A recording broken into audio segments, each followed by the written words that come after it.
Hey guys, welcome back to the channel. In this tech tutorial video, we're going to show you how you can create a new text document in your account in the Goodnotes application. So let us dive into this. So guys, for this method, you will need to launch the Goodnotes desktop app. And let me navigate back to the home section in the top left corner. So what you want to do, guys, is navigate to documents here on the left hand side. And there are several document types you can create by clicking into this plus new button in the top right.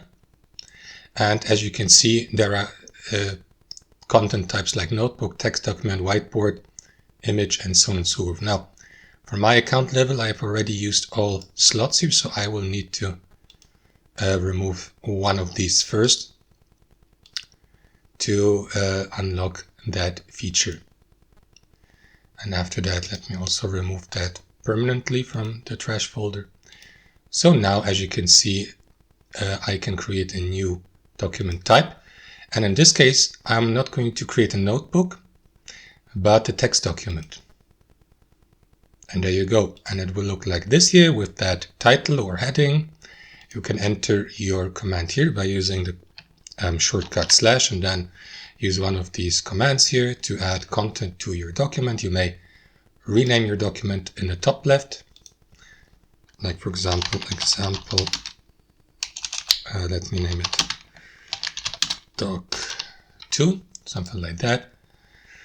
And that's it. And the title will then be taken here to that field.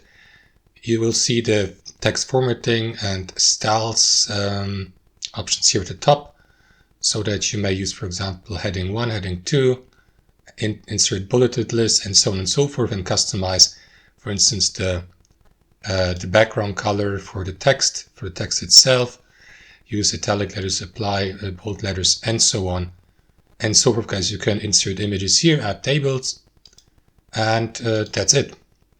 Here's the undo button in the top left. Thanks for watching. Hope you enjoyed it, got some value from it, and we'll catch you later.